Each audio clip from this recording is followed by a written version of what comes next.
और एमपी में जिस तरह से बदमाश बेखौफ हो गए हैं वो लोगों की चिंता का विषय है। लोग डर रहे हैं, अब बदमाशों को किसी का खौफ ही नहीं रहा।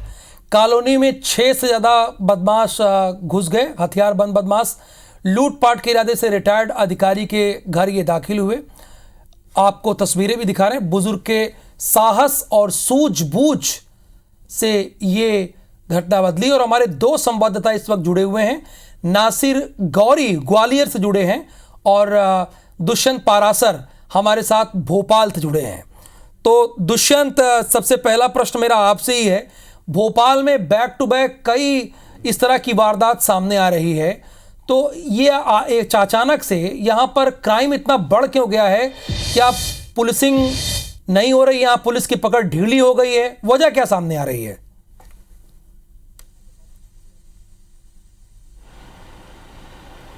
देखिए, मुझे लगता है कि चुनाव जिस तरीके से संपन्न हुए हैं मध्य प्रदेश में, चारों चरणों के अंदर 29 सीटों पर लोकसभा चुनाव संपन्न हो गए और उसके बाद कहीं ना कहीं पुलिस और प्रशासन की जो टीमें हैं, पुलिस और प्रशासन के जो अधिकारी कर्मचारी हैं, वो कहीं ना कहीं कंफर्ट जोन में आ गए हैं। और यही कारण है कि मध्य प्रदेश की राजधानी भोपाल में बैक टू बैक क्राइम की घटनाएं जो हैं लगातार बढ़ती हुई नजर आ रही हैं। कई सारी घटनाएं आम लोगों के साथ हुई, कई सारी घटनाएं पुलिस के कर्मचारियों के साथ में भी हो गई।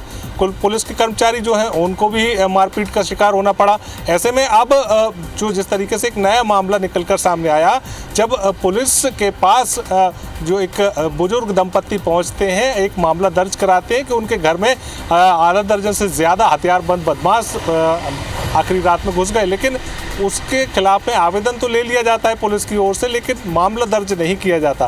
पूरा मामला गांधीनगर के ऋषि विलास कॉलोनी का है और जब गांधीनगर थाने ये लोग पहुंचते हैं तो उनका मामला दर्ज नहीं किया गया। आज 22 मई हो गई है, लेकिन 3 दिन से अब तक ये मामला दर्ज नहीं हुआ है। हालांकि जो रिटायर्ड रेलवे के अधिकारी हैं सोहेल हाशमी, उनकी सतर्कता और कहीं ना कहीं साहस के चलते जो बदमाश उनके घर में घुसे हुए थे वो फिलहाल भाग खड़े हुए। उनको बिना जो नाकामयाबी हासिल हुई और कहीं ना कहीं उनके साहस के चलते उन्होंने हादसा तो टाल लिया, बड़ी वारदात टाल दी, लेकिन कहीं ना कहीं पुलिस की जो भूमिका है वो उदासीन नजर आई। अगर मामले में एफआईआर दर्ज की जाती है, दुष्यंत की पुलिस की जो भूमिका है वो उदासीन है, क्योंकि एक के बाद एक राजधानी में इस तरह की कई वारदातें सामने ना आती, वरना अगर पुलिस अपना काम ठीक से कर रही होती। नासिर, ग्वालियर में भी देखा गया है कि क्राइम लगातार बढ़ गया है। टीआई के भाई के घर पर फायरिंग हुई, क्या मामला था? कुछ बात सामने आई और इस मामले में पुलिस ने अब तक कार्रवाई क्या की है?